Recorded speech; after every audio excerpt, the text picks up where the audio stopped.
Morning, dear students. I am Adli Kushwaha.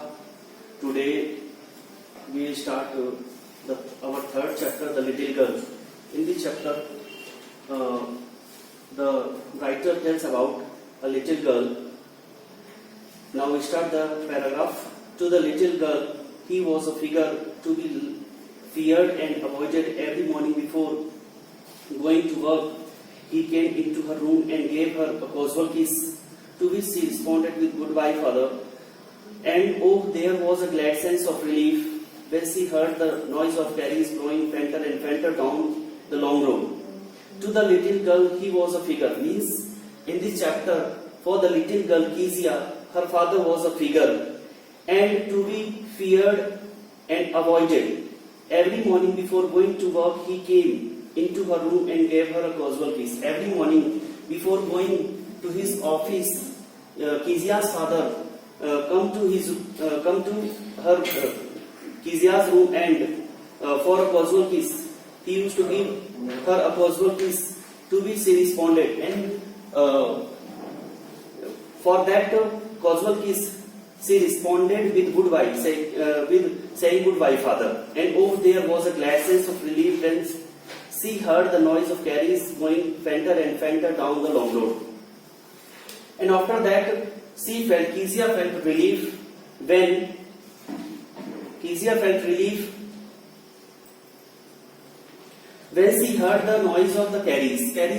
Here carries the horse cart, and when the horse carts or carriages growing very fainter, means very slowly and slowly down the long road, she felt, when she looked at those carriages, she felt very relief.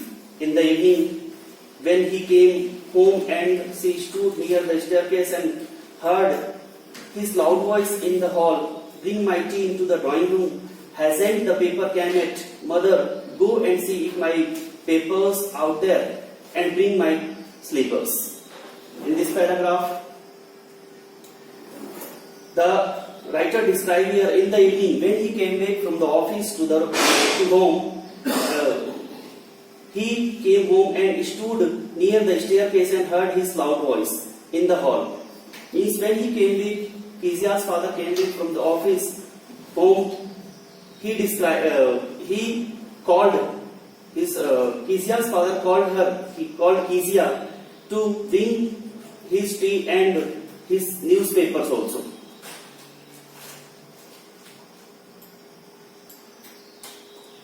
In second paragraph, Kezia mother would call to her, "If you are a good girl, you can come down and take off father's boots." Slowly the girl would slip down the staircase, more slowly still cross the hall and push open the drawing room door. Kezia. Here in this paragraph, Kezia is the girl and mother would call to her. Kezia's mother called to her, "If you are a good girl, you can come down and take off father's boots." Kezia's mother called Kezia to take off her father's boot, and slowly the girl would slip down the staircase, and after that slowly Kezia came down from the staircase and across the hall and pushed open the door. Means, slowly she entered the drawing room. By the time he had his spectacles on and looked at her over them in a way that was terrifying to the little girl. By that time, he had his spectacles. Kezia's father was also wearing spectacles on and looked at her over. And through the spectacle, Kezia's father looked upon Kezia in a way that was terrifying. In that way he looked, that was terrifying. In a terrifying manner he looked upon Kezia. Well, Kezia, hurry up and pull off these boots and take them outside. Have you been a good girl today? And here again Kezia's father told her. By that time he had his Kezia. He said, "Well, Kezia, hurry up and pull off these boots and take off them outside. Pull off my boots and keep them outside. Have you been a good girl today?" Then Kezia replied, "I don't know, father." After that, "You don't know?" His father asked again. "You don't know?" if you stutter like that, when Kezia told, I don't know, she stuttered, and in spite of that, means her father asked, you don't know, if you stutter like that, mother will have to take you to the doctor. And her father told her, if you stutter like this, your mother will take you to the doctor. She never stuttered with other people and had quite given it up, but only with father, because then she was trying too hard to say the word properly. Actually, Kezia was terrified with her father, and she stuttered when she was talking with her father. She never stuttered with the other people when she was talking with other people.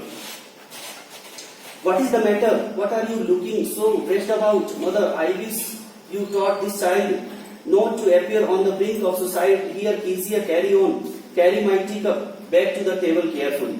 What is the matter? What are you looking so pressed about, mother? And her father asked her again, what is the matter? What are you looking so raised about? Raised about means what? Why are you looking so upset, unhappy? Her father asked. And mother, I wish you taught this child not to appear on the brink of suicide. Here again, Kezia's father told his mother about Kezia that Kezia is on the stage of suicide. It appears like she is on the stage of suicide. Here Kezia carried my teacup back to the table carefully. He was so big. His hands and his neck, especially his mouth, when he yawned, thinking about him alone was like thinking about a son. He was so big, means his father was looking so big. That's why Kezia was terrified. Kezia was terrified with her father. His hands and his neck, especially his mouth, when he yawned. His hands and his neck was very big, especially his mouth was very big. When he was yawning, thinking about him alone was like thinking about a giant. When he was sitting alone and thinking about something, he was thinking about a giant. On Sunday afternoon, grandmother sent her down to the drawing room to have a nice talk with father and mother. But the little girl always found mother reading and father stretched out on the sofa, his handkerchief on his face, his feet on one of the best cushions, sleeping soundly and snoring. In this fourth paragraph, one Sunday afternoon, grandmother, means Kezia's grandmother, sent Kezia down to the drawing room to meet with her mother and father. But the little girl was always found mother reading and father sketching. When she went to meet her father or mother and father, or to talk with mother and father, she always found mother reading and father stretching out, sitting on the sofa, having handkerchief on his face and sleeping soundly and snoring also.